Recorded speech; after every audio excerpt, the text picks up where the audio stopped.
reading of the situation. Actually, inflation was on its way down when you came in. It's actually slightly ticking back up. But you're saying that you simply don't think the living standards are going to fall. In fact, you're suggesting that they're rising now and they'll continue to rise. Is that what you're saying?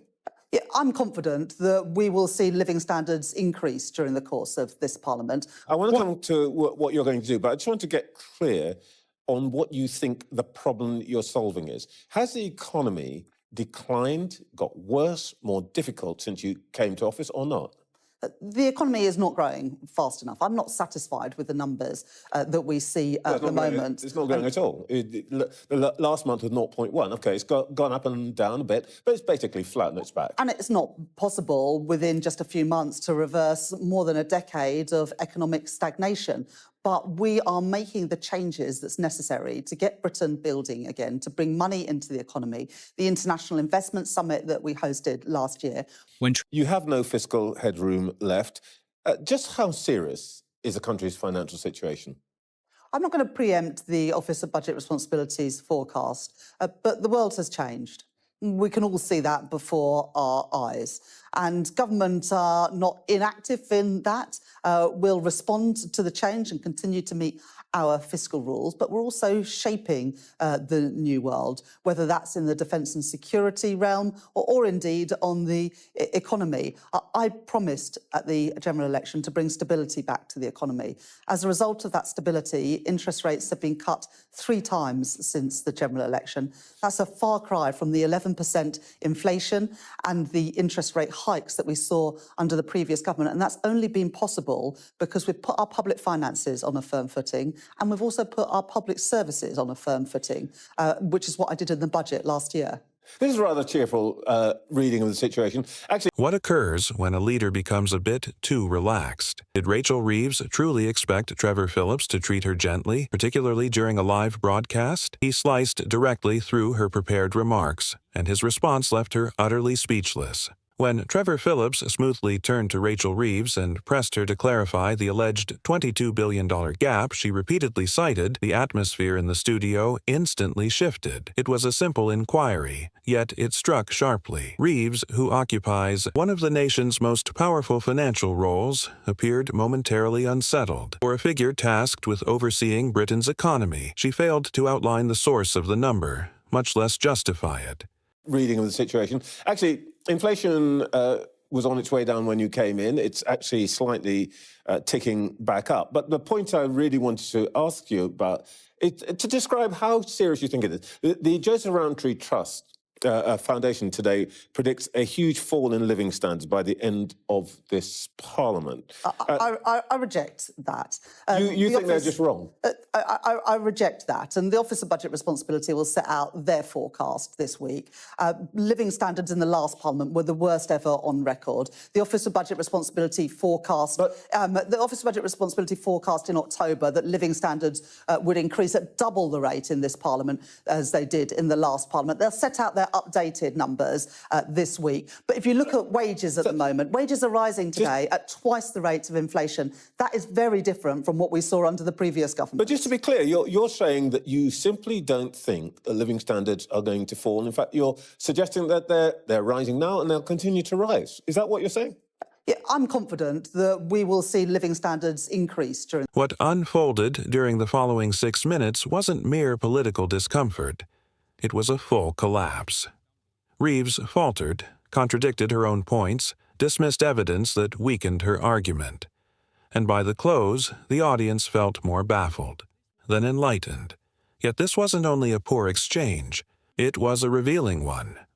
For those who've long suspected that leaders often use figures as armor rather than as clarity, the moment landed like quiet validation. The real turning point came with Phillips's first query. Outwardly, it seemed straightforward.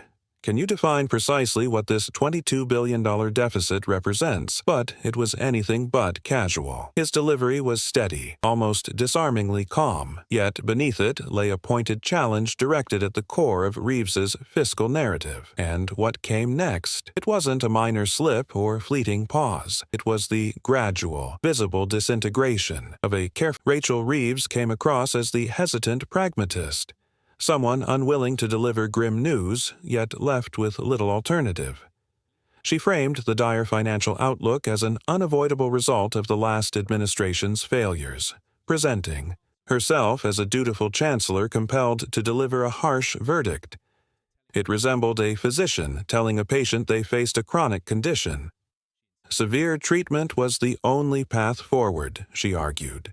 It was a well-rehearsed display. Each phrase appeared deliberately crafted to make her austerity-driven strategy sound not merely logical, but unavoidable. Her tone carried weight. Her presentation flowed seamlessly. And the underlying message was unmistakable. No other path exists. Yet, Trevor Phillips remained unconvinced. An experienced broadcaster who has spent decades questioning those in power, Phillips resisted the temptation of heated sparring. He had no reason to.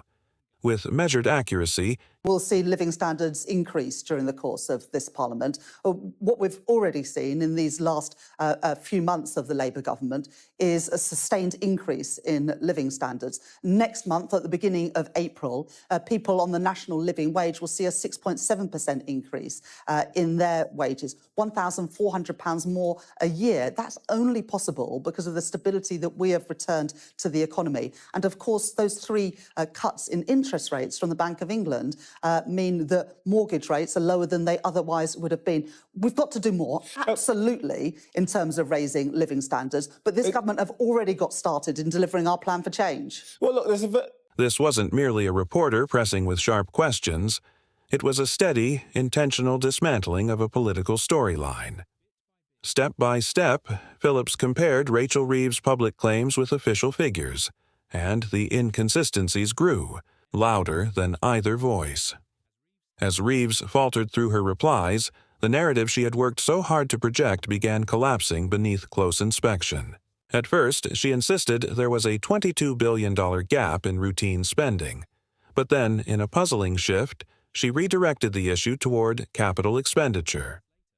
Moments later, she appeared to circle back once more, as though trapped in a loop of her own creation.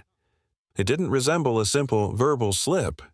It felt far more telling, a signal that even the Chancellor herself wasn't entirely certain about the nature of the... You can paint the picture you've just painted, but there's a different way of seeing this.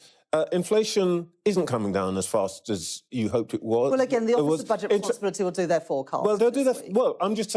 never mind the forecast. Let's look at what's happened already. Inflation's not coming down at the rate you hoped it was.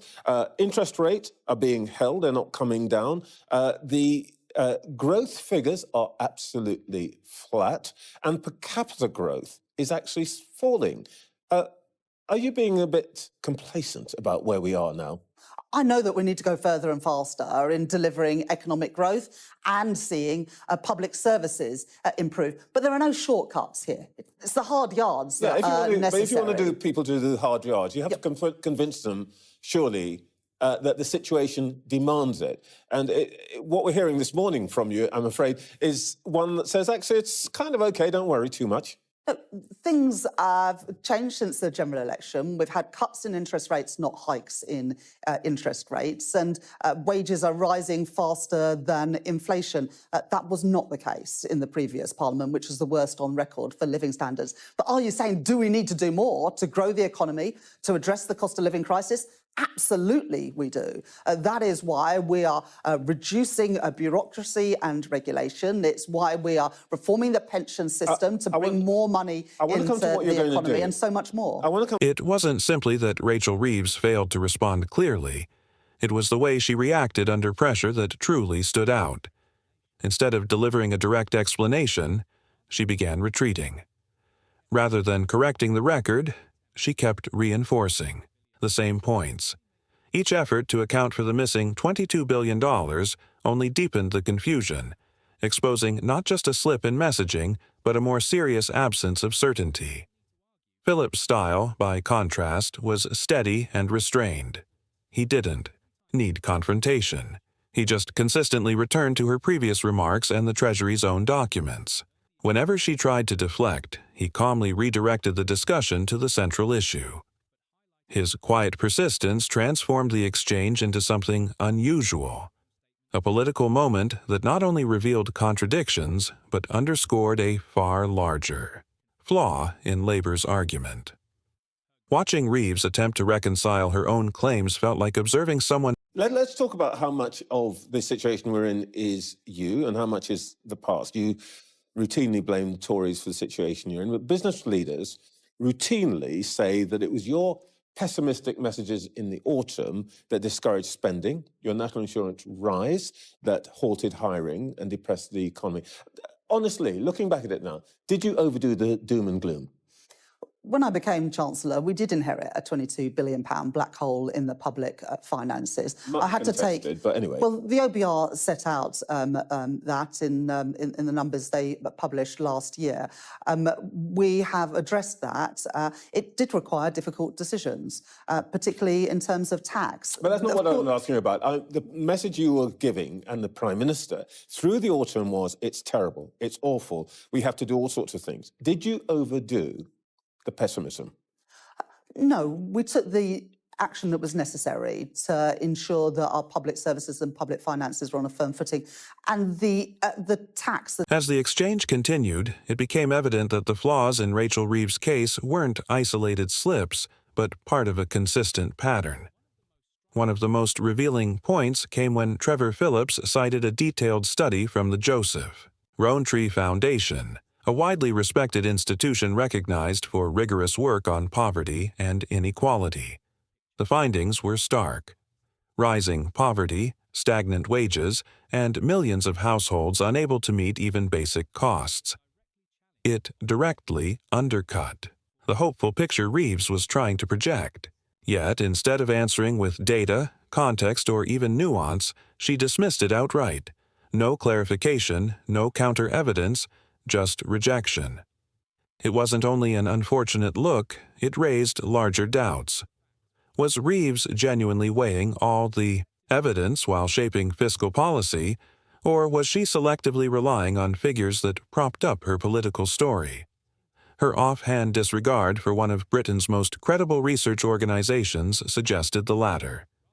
The impression left was of a chancellor more intent on forcing numbers into her script than building her case from them. If trust in her judgment hadn't already been weakened by the interview itself, the headlines that followed made matters worse. While Reeves was urging the country to accept cutbacks and collective sacrifice, reports surfaced that she had recently enjoyed a VIP evening at the O2 Arena, and not with ordinary seats either. She had the full luxury treatment, exclusive. But those national insurance rises haven't actually kicked in yet. They're about to kick in now. Is that going to depress the economy further? Well, look, the Office of Budget Responsibility will set out their forecast. I recognise that there are costs. Because it's them who do the forecast. Because you're the Chancellor, and you've mentioned the OBR, I think, now 5 times. Who's running this country? Is it you or the OBR? I make the policy decisions, but it is right that forecasting is done by someone else. I shouldn't be marking my own homework, and I'm not going to be doing that. Unlike the previous government, I've got respect for those independent economic institutions. But, Trevor, your question is, do tax increases have an impact on the economy? Of course they do. But imagine if I'd have done something else last October. Imagine if I'd have swept the problems under the carpet and said everything was fine. Then today, when we face the aggression from Russia, we wouldn't have the additional money to spend. Financial analysts have challenged Rachel Reeves's warnings of a looming 22 BN shortfall, arguing it reflects weak budgeting and narrow accounting practices rather than a genuine crisis.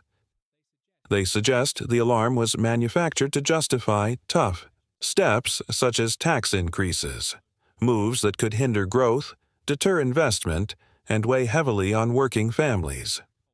Critics contend the so-called black hole was not fiscal, but political strategy.